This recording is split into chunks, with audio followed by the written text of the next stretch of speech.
السلام علیکم ساتھیوں، وعلیکم السلام۔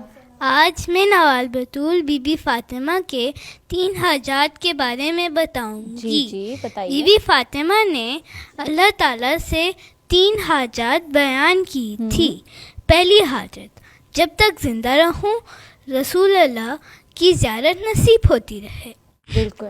دوسری حاجت، جب تک زندہ رہوں قرآن کی تلاوت نصیب ہوتی رہے۔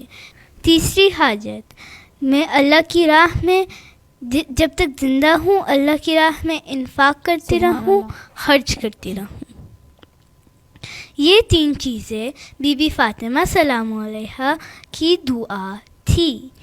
بی بی فاطمہ جب اس دنیا سے گئی تو قرآن کی تلاوت کرتے ہوئے گئی۔ سبحان اللہ۔ جب رسول اللہ اس دنیا سے رخصت ہونے لگے تو انہوں نے جو آخری نورانی چہرہ دیکھا وہ نورانی چہرہ بی بی فاطمہ کا تھا۔ بی بی فاطمہ جب تک اس دنیا میں رہیں اپنا سب کچھ اللہ تعالیٰ کو دے دیتی تھی۔ انفاق یعنی اپنا سب کچھ اللہ کی راہ میں دے دینا۔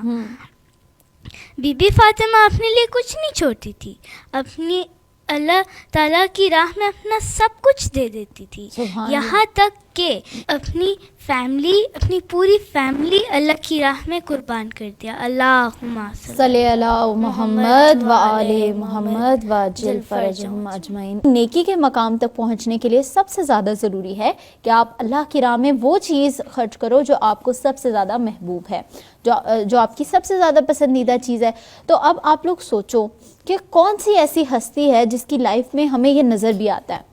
بی فاطمہ سلام اللہ علیہا۔ بالکل۔ اور نوال آپ بتاؤ گے انہوں نے کون سی چیز اپنی کسی اور کو دی ایسی بہت جو ان کو سب سے زیادہ عزیز تھی؟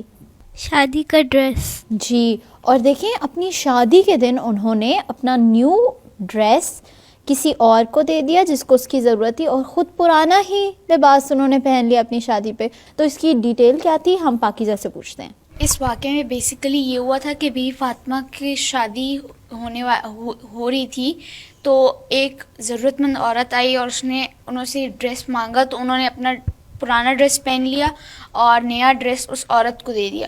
پھر حضرت محمد جب آئے تو انہوں نے دیکھا کہ آپ بی فاطمہ نے پرانا ڈریس پہنا ہوا ہے، تو انہوں نے پوچھا کہ آپ کا نیا ڈریس کدھر ہے اور آپ نے وہ کیوں اتارا؟ تو انہوں نے ایک آیت پڑھ کے حضرت محمد صلی اللہ علیہ وآلہ وسلم کو سنائی تھی۔ اور وہ کون سی آیت تھی جو کہ ابھی میں نے آپ لوگوں کے ساتھ شیئر کی؟ لن تنالوا البر حتی تنفقوا مما تحبون، کہ آپ نے تو کہا تھا کہ اللہ تعالیٰ نے یہ چیز ارشاد فرمائی ہے، تو اس لیے میں نے صرف اللہ کی خوشی کے لیے اپنی محبوب چیز کسی اور کو دے دی جس کو اس کی ضرورت تھی۔